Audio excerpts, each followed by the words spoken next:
வணக்கம். தமிழக வெற்றிக்கழக செய்திகள். தலைவர் விஜய் ஜனநாயகம் படப்பிடிப்பு முடிந்து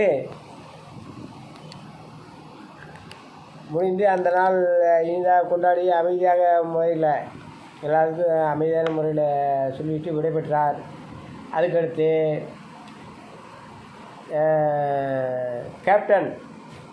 கேப்டன் விஜயகாந்த் அவர்கள் சமாதிக்கு சென்று வணக்கம் செலுத்தியிருக்கிறார். நாளைக்கு கல்வியில் இன்னும் 14 மாவட்டங்கள், அதாவது 14 மாவட்டத்தில் ஒரு 75 பேருக்கும் என்னமோ இருக்கும். 14 மாவட்டங்கள். அதில் 14 அந்த மாவட்ட வாரி பிரிக்கும் போது அதில் 75 தொகுதிகள் அடங்குது. அதே மாதிரி பாண்டிச்சேரியும் இன்க்ளூடிங் சேர்த்து அதுக்குள்ளெல்லாம் கல்வி பரிசீலனைங்களா அது 2வது கட்டம் நடைபெறுகிறது நாளை என்பதை தெரியப்படுத்திக் கொள்கிறேன். மிக சிறப்பாக நல்லா போய்கிட்டுருக்கு. அதுக்கடுத்து இதுக்கு அடுத்து என்ன சொல்லியிருக்காருன்னா, நமது கட்சி நிர்வாகிகளுக்கு ப்ரெஷர் கொடுத்துருக்கார். இப்போ நான் படம் முடிச்சிட்டேன். அதுக்கடுத்து ஃபுல்லாக இதில் தான் இறங்க போகிறேன். அதனால் இது கல்வி விழா முடிஞ்ச உடனே அடுத்த மீட்டிங், பூத் கமிட்டி மீட்டிங் உடனே ஏற்பாடு பண்ணணும். இன்னும் 5 மீட்டிங் இருக்குது. 5 மீட்டிங் உடனே முடிச்சாகணும், சீக்கிரம் ஏற்பாடு பண்ணுங்கன்னு சொல்லி ப்ரெஷர் கொடுத்துருக்காரு. இதுக்கு கூட டிஎம்கே அவங்க வேலையை பார்க்கணும்ல, அதனால் திமுகவின் சதி வேலை. அதாவது படம் நடிச்சிட்டாரு, படம் இப்போத்தான் முடிச்சிருக்காரு. முடித்த உடனே இந்த கமல் பேசுகிறாரு பற்றிங்களா ஒரு பிரச்சனை. கன்னடத்துக்காரங்களுக்கு போயிட்டு அவங்க எந்த மொழி தான் முதல்ல பிறந்த, இதெல்லாம் தேவைதானா? ஒன்றும் தெரியலன்னா சும்மாவும் இருக்க மாட்டேங்கிறாப்புல. கமல் இந்த மாதிரி ஒரு வார்த்தையை பேசுகிறனால அந்த பிரச்சனை பெருசாகி இப்போ கன்னடத்தில் இப்போ ஒரு படம் எடுத்தாங்களே தக்லைட், அந்த படத்துக்கு பிரச்சனையாக இருக்குது. அந்த படம் ஓடக்கூடாதுன்னு நினச்சிட்டு இருக்காங்க. அதை முறியடிக்கணும். அதை சுகமமான முறையில் சரி பண்ணலாம் பார்த்தா இதுக்கு கூட திமுக இதில் சதி வேலை பார்க்குது.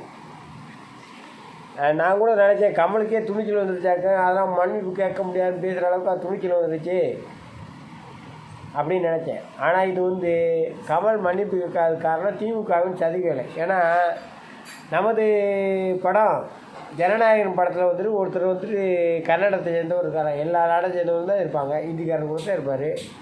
அவர் டிஸ்ட்ரிபியூட்டர், அவர் எடுக்கிறக்காக இருந்திருப்பார். அதனால் டிஸ்ட்ரிபியூட்டர் அவர் எடுத்துருக்காருல்ல, அதை வச்சு அவரும் பைனான்ஸ் போட்டிருக்காரு.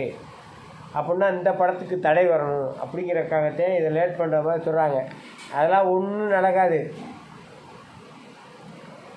படம் வர்றதுக்குள்ளே இந்த பிரச்சனை முடிஞ்சுட்டு, பிரச்சனை முடியாட்டாலுமே தமிழ்நாட்டில் 100 நாள் கன்ஃபார்மாக ஓடும். கன்னடத்துலேயும் ஓடும், மிக சிறப்பாக ஓடும். ஒன்றும் பிரச்சனை இல்லை. பிரச்சனையை தூண்டி விடுற மாதிரி தூண்டி விட்டுட்ருக்காங்க, அவ்வளோதான், வேறு ஒன்றும் இல்லை. தலைவர் அடுத்து இன்னும் 1 மாதத்தில் சூறாவளி சுற்றுப்பயணம் செய்ய இருக்கிறார். அனைவரும் வருகை தந்து அவரை நன்றாக வரவேற்க வேண்டும். ஏன்னா நம்மளை நம்பி, தமிழகத்தை நம்பி படம் நடிக்கிறத முடிச்சாச்சு.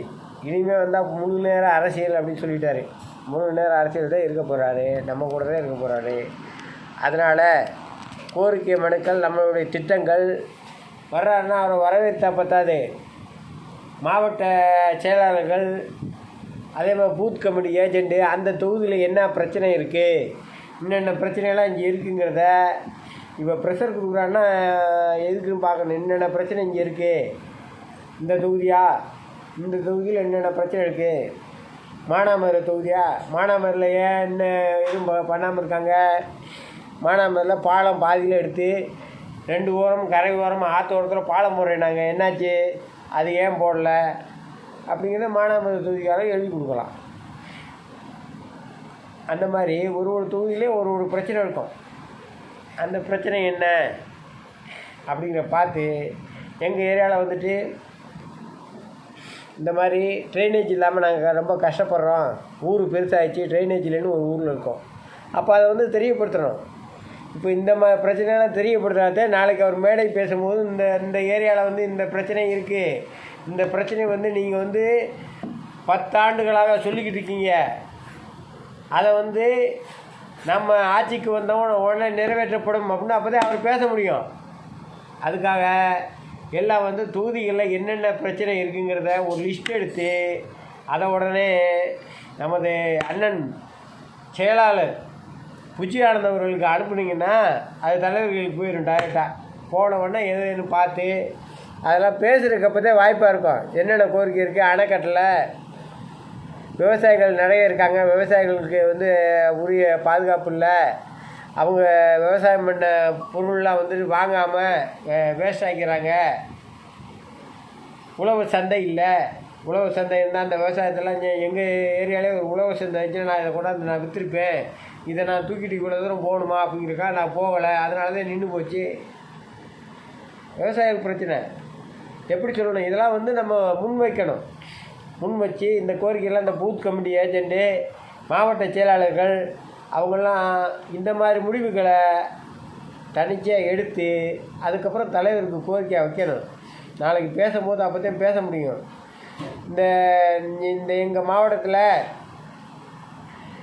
மாவட்டத்தில் படித்த மாணவர்கள், படித்து வேலைக்கு போகிற மாதிரி மாணவர்கள் இவ்வளோ பேர் இருக்காங்க. படித்து முடித்த தொழிலாளர்களாக மாணவர்கள் எடுத்து படித்து முடிச்சிட்டாங்க, அதுக்கடுத்து வேலை இல்லாமல் இவ்வளோ பேர் இருக்காங்க.